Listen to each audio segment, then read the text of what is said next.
Okay, let's try over here first. 45 seconds on Alberta Police Force. Okay, first of all, the CPP gets a 10% return versus AMCO's 7% return average over the past decade. Secondly, the RCMP, the feds provide $170 million a year for our RCMP, which we would lose, but we'd still be paying those taxes. Secondly, it's okay. The Alberta pension plan, Take your time. The policing, municipalities have already said no, they do not want it. Okay. This does not need to be revisited. And poverty, the homeless population in Edmonton since 2023 has jumped from just under 3,000 to close to 5,000 people in 2 years because of this UCP government refusing to fund municipalities properly. You promised you build a hospital in South Edmonton. Where is it? Thank you. Okay, we did 45 seconds. That's it. You're done. So the thing is, like, I really tried. Like, I really tried there. We're going to clarify some of those things, but I think we want to get to some more people. So let's go over here. Hello, my name is Kathy, and I have lived in Alberta my whole life. I used to be really proud of being Albertan. I am less proud since the UCP took over. I am still incredibly proud to be Canadian. Regarding the RCMP, this propaganda, I have traveled to Cuba and Vietnam. This propaganda puts any of their government propaganda to shame. It is disgusting.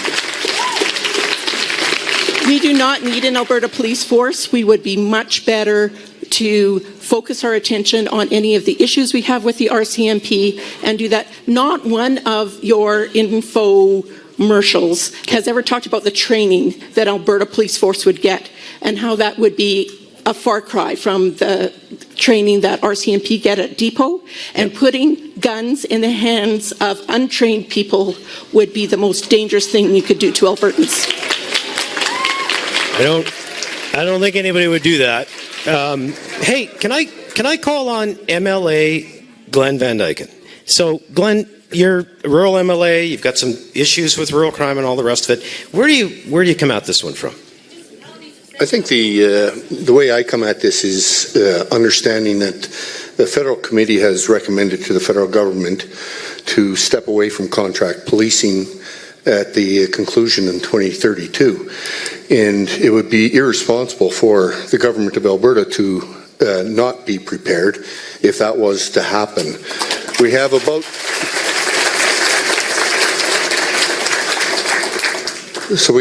about 20% of the population is policed by RCMP. The vast majority of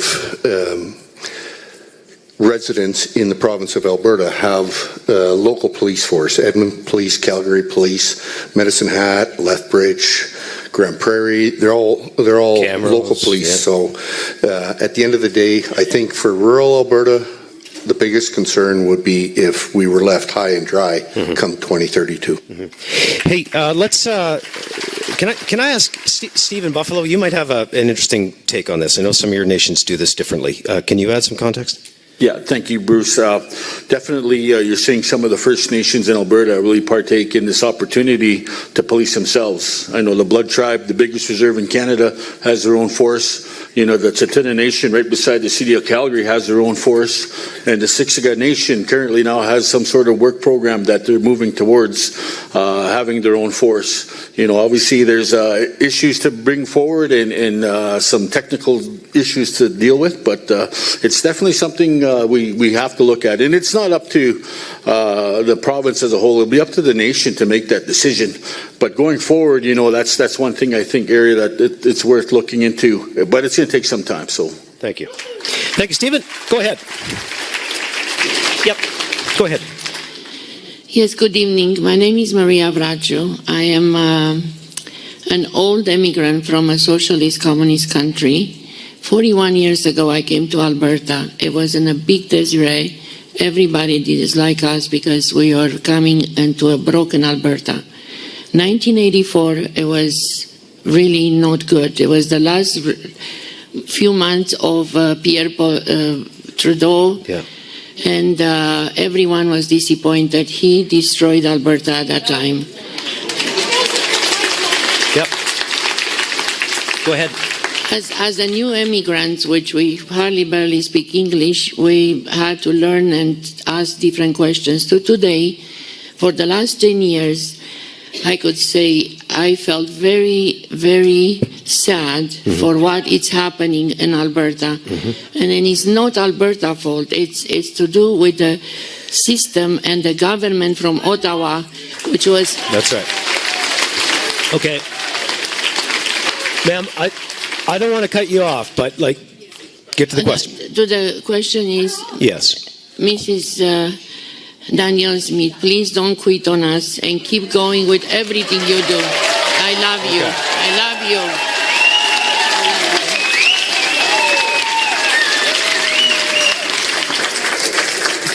Bruce, if I could just interject for a moment. Most Albertans don't realize that we had our own Alberta police force back in 1917 when Ottawa just abruptly removed the RCMP. So the province was forced on short notice to establish the Alberta Provincial Police Force, which then was in operation for 15 years, and it was a very well-respected force. Unfortunately, in 1932, the province was completely broke. They had to disband the police, and then Ottawa allowed the sent the RCMP back. But Alberta's not broke now, and we have had the precedent of the Alberta Provincial Police for 15 years. Thank you, Bruce. Okay, let's get to some more folks over here. Yes, well, I want to thank Premier Smith and all of the panel because I really appreciate that we have this opportunity to talk and to say something. In regards to the police, I am 100% behind a provincial police force. We've seen during COVID lockdowns what happened at the borders, innocent people, and I think that we don't need innocent people were put in jail at the border. Yes.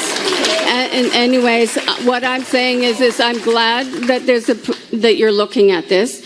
I have an experience, and it is more local. Okay. And anyways, all I want to ask is if I could have a few minutes with you after this, because there's a lot of technologies being used by the Edmonton Police on citizens, and I would like to know if I could show you that. Thank you. I'll tell you what we can do is I know that the Chief of Staff for the Minister of Emergency Services, Public Safety and Emergency Services is here tonight. I don't know where he is because it's bright. But Justin, find that lady and hear what she wants to bring to your attention. Go ahead. Thank you. My name is Sandra Azokarna. I just wanted to make a comment before I ask my question on the police service. Every single poll that has been done, independent poll on the pension plan, has indicated that Albertans repeatedly have said no to pulling out of the Canada pension poll. So I don't know how much more you need to hear from Albertans, but we have all said no. My question is very simple. My question is very simple on the police service. The MLA mentioned that we need to be ready for 2032. I'm wondering if, considering the past behavior that we have seen from this government, are we going to be ready to transition without impacting trust that Albertans have to have in their police force to be able to feel safe in their communities? Okay, thank you. Do you want me to? Yeah, go ahead. So we're taking steps now to recognize the well-trained force we already have within our Alberta sheriffs. We have a number of people who came to sheriffs from various other police forces. So we have now created a commission structure, hired a chief, so that we've got proper independent oversight. And the next step is to have about 650 of those officers affirmed as police, and then do the continuous training to get more up to speed. I think our sheriff's complement is over 2,000 because they also do courts and they do prisoner transfer. But we have been building out specialty units for sheriffs for some time. They operate scan teams, so they shut down drug houses. They do surveillance. They do our fugitive apprehension. We've been very successful in being able to apprehend bad guys out on warrants. They also do executive protection, and they were the core of our border security when we launched a border security team. So I would say that yes, we are developing. And when you look at where the RCMP, but just understand the scope. We pay for our contract is to have 1,911 RCMP officers.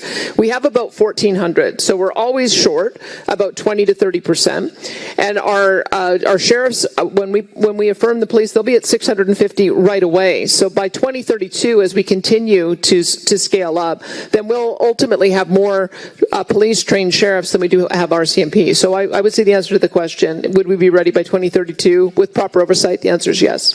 Okay.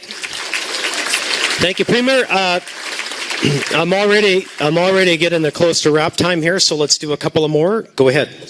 Thank you very much for the opportunity. Premier Smith, panelists, thank you for being here tonight. My comment is a more general one, whether it's CPP, whether it's policing, whether it's collecting our own tax revenue. I'm not one of these people that likes to waste government money, taxpayers' money, but when you start duplicating services, sometimes that happens, and so the cost of some of this stuff is a little bit unknown. My second point is that at this particular point in time, I would hope that going forward that we would also have a respectful dialogue with the federal government. And the reason why is that I don't believe that my sovereignty in this province is hinged in 2025 right now in Ottawa. It's hinged on that guy in Washington. And we need all of Canada, including Albertans, to be together to deal with that. Thank you. Thank you. Let's go over to this side. Go ahead. Hello. Hi, my name is Lori, and I'm a Canadian first. I grew up in multiple provinces, made most of my contributions to CPP living outside of Alberta. But I want to thank you for taking this opportunity to give us a chance to speak, provide some feedback. But mine is that I really hope you'll listen to what people are saying, and that's not my impression. I agree with some of the people that the material being presented is not truthful, it's not unbiased. And Premier Smith, I would like you to represent Alberta in a collaborative way with Ottawa so that my CPP is protected.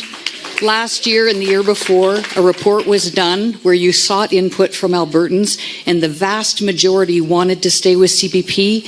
So I would appreciate the money being spent to provide ACE recipients with the money, to provide me with my COVID shot without having to spend my pension dollars. So, thank you.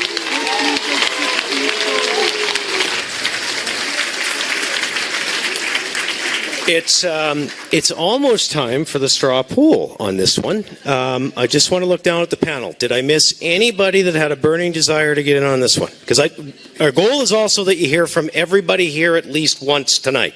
And I do try to do my best to do that. Is there anybody else that wanted in on this one? Dr. Aiken? Sorry. I think the challenge, when we have a conversation is this: we want light, not heat. We want to be able to get to what do we need to do as a province. I had a conversation with a patient of mine who's ex-military, and he's like, look, I'm looking for a job. I'd like to work in the police force. I'm acting as a bouncer for a restaurant now. And there are young people here that want to serve in our police force. I want a police force that is local, responsible, accountable to the people here in Alberta, not to Ottawa. And I think... Okay, well, let's get a straw poll. Let's see where you're at tonight. Should Alberta create an Alberta Police Service to take over community policing from the RCMP? Who says yes? And who says no? And who says maybe? Because I'm not sure every hand went up there. Okay, well, great. Good discussion. That's why we're here.